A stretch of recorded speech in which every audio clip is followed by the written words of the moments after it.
Hey everyone, Chlorine King here. Today's vlog is how often should I clean the filter? I get this question a lot, whether it be from clients or other people I'm trying to help out in the field, and it's really not as hard as everyone makes it out to be because they're overthinking it. So, I'll get a call, it's something like this. Hey Eric, my pool that I'm working on is 18,000 gallons. It has a 36 square foot DE filter and a 1.5 horse pump. When should I clean this? And my questions are, well, have you cleaned it yet? No. Well, you need to do that first. And the reason why is we need to figure out what the starting pressure is, because that's going to tell us when we need to clean it again.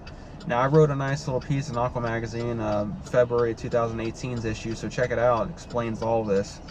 But the first thing we need to do is get the starting pressure. Then from there, we don't clean it till we hit 10 pounds of differential pressure. What's differential pressure?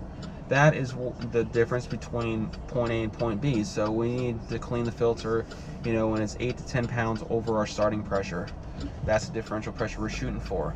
Some filters will reach that quicker. Generally, if it's a higher use situation or the equipment is not sized properly, you'll hit that a lot quicker. So that's why it's impossible to really say, okay, every filter needs to be cleaned every 2 months, because that's the way it's going to be. That's not the way to do it, because some filters can make it and be just fine, and others are screaming, clean me, so, that's, you really have to pay attention to the pressure gauge. And if you're servicing a pool with a broken pressure gauge, you need to fix it, because I tell everyone that's always the measurement of the internal health of the filter, how clean it is.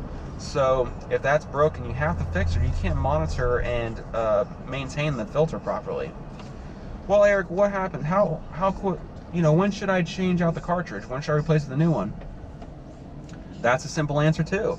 It's I tell my clients first off they should last around a year. That's not a set in stone thing, and that's a case by case basis. But that's a generality you can give clients.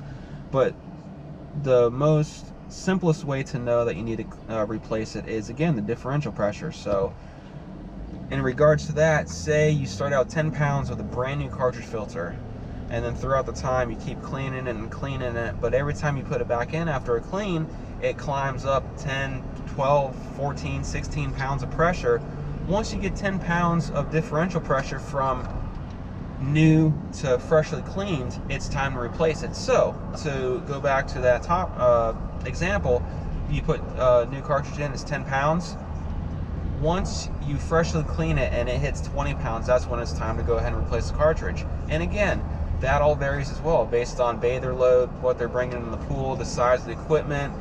If you have a 50 square foot filter on a 20,000 gallon pool, you're going to hit those numbers a lot quicker. You're going to be burning through a lot more cartridges because it's just way too much water for that tiny thing to filter. So long story short, just watch the pressure gauge. Anytime you hit 10 pounds over your starting pressure, clean it or replace it depending on what the issue is. So like and subscribe as always, and have a good day, everyone.